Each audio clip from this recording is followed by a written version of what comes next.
দুদিন বাদেই নাকি ২৬-এর নির্বাচন।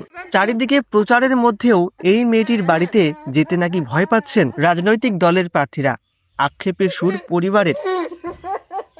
কি করব, মেয়েটাকে বাঁচাবো, এখন কি করব কি না করব আমি বুঝতেই পারি না। সামর্থ্যের জন্যই তো পারতেছি না। এই প্রার্থীরা প্রচার করতে বেরোচ্ছে, কেউ আপনাদের নিচ্ছে না, না? কেউ খোঁজ নিচ্ছে না। রাজগঞ্জের কালীনগরের খেকি ভিটার বাসিন্দা জয়া পাল জীবন মরণ যুদ্ধে লড়ছে। কিছুই করতে না পেরে কান্নায় ভেঙে পড়েছেন অসহায় মা। এমন দুর্ভাগ্যজনক পরিস্থিতির শুরুটা হয়েছিল ৫ বছর আগে। সামান্য পড়ে গিয়ে পায়ে লেগেছিল মেয়েটির। দুদিন পর অল্প ব্যথা অনুভব করায় কাছের সরকারি উপস্বাস্থ্য কেন্দ্রে গিয়েছিল, সুরাহা মেলেনি। এরপর মেডিকেলে গেলে সেখানেও চিকিৎসা হয়নি বলে অভিযোগ। এরপর শিলিগুড়ির একটি বেসরকারি নার্সিংহোমে এক গাদা রিপোর্ট করিয়ে ডাক্তারের পরামর্শ মতো শল্য চিকিৎসা করতে হয় নাকি মেরুদণ্ডে। সেই খরচ জোগাতে বিক্রি করতে হয়েছিল জমি জমা। তবে দুর্ভাগ্যের বিষয়, সেই চিকিৎসা বিফলে যাওয়ায় আর দুপায়ে উঠে দাঁড়াতে পারেননি বছর ২১-এর এই মেয়েটি। সামান্য ব্যথা থেকে দুপাই এখন কার্যত অকেজো। ৫ বছর ধরে এমন অসহায় অবস্থায় পড়ে রয়েছে মেয়েটি। বিছানাতেই চলছে নিত্যকর্ম। গরিব অল্প শিক্ষিত পরিবার। মেয়েটির বাবা অন্যের বাড়িতে কাজ করে ৩ মেয়ের সংসার চালাতেন। সদ্য একজনের বিয়ে হয়েছে, বাড়িতে অভাবের ছাপ স্পষ্ট। বছর ৫ হলেও মেজ মেয়েকে এভাবেই ফেলে রাখতে বাধ্য হচ্ছেন। হচ্ছে না কোনো সুচিকিৎসা। চোখের সামনে মেয়েকে এমন অবস্থায় দেখে চোখের জল ধরে রাখতে পারেন না তার মা। সামাজিক মাধ্যমে জয়ার দুর্দশার কথা শুনে ছুটে গিয়েছিলেন সমাজকর্মী বাপন দাস। তিনি বলেন, মেয়েটির সঙ্গে হয়তো ভুল চিকিৎসা হয়েছে, এখন ওকে সারাতে কলকাতায় নিয়ে যেতে হবে। তবে এতে অন্তত ১৫ লক্ষ টাকার ঝক্কি রয়েছে। এখন চলছে ভোটের আবহ। তবে জয়া পালের মায়ের অভিযোগ, ভোট প্রচার করতে এদিক সেদিক প্রার্থীরা ছোটাছুটি করছেন, তবে তার বাড়িতে দলের নেতা কর্মী বা প্রার্থীদের দেখা যাচ্ছে না।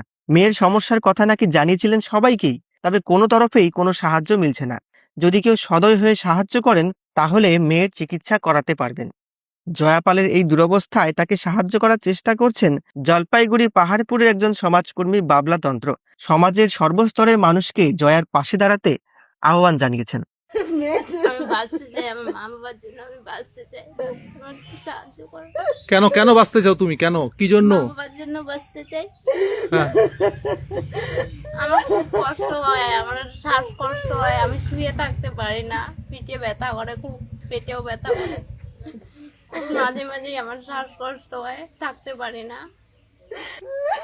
মেডিকেল থেকে বললো যে বাইরে কোথাও করতে লাগবে। ওখান থেকে সবাই মিলে বার করে শিলিগুড়ি নার্সিংহোমে ঢুকাই দিল। দেওয়ার পরে তো সার্জারি হইলো। সার্জারি করার পর থেকে তো এইভাবেই পড়ে আছে। এখন তো টাকা পয়সা নাই, এদিক ওদিক থেকে টাকা পয়সা জোগাড় করতে করতে তখন ১০,০০০ টাকা অনেক আমাদের। সরকারি হাসপাতালে এই পরিষেবাটা পাননি? না, নিয়ে গেছিলাম ওখানে, ভর্তি করলাম, কত অনুরোধ করে ভর্তি করার পর ডাক্তার দেখলো না। কোন জায়গাতে, কোন হাসপাতালে? এই মেডিকেলে।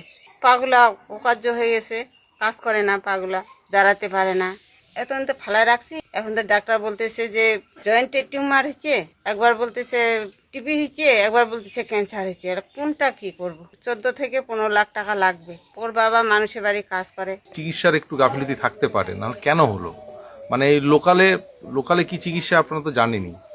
এদেরকে আমি আশ্বাস দিলাম, প্রচণ্ড গরিব, কাগজপত্র দেখে মনে হলো কোনো ডাক্তার বলছে টিবি হয়েছে, কোনো ডাক্তার বলছে ক্যান্সার হয়েছে। অকেজো হওয়ার কথা না, কারণ পড়ে যাওয়ার পরেও ৪-৫ বছর তো ভালোই স্কুল যাতায়াত করতো, বাড়িতে ছোটোখাটো কাজও করতো। কিন্তু এইখানে কিছু একটা গাফিলতি আছে, সে কী গাফিলতি সেটা পরে আমরা দেখব। কিন্তু প্রথমে আমাদের একটা দরকার একটু ট্রিটমেন্টটা, চিকিৎসাটা। কেউ সাহায্য করে, এদের বাড়ির ব্যাঙ্ক অ্যাকাউন্ট QR কোডটা দেওয়া থাকবে।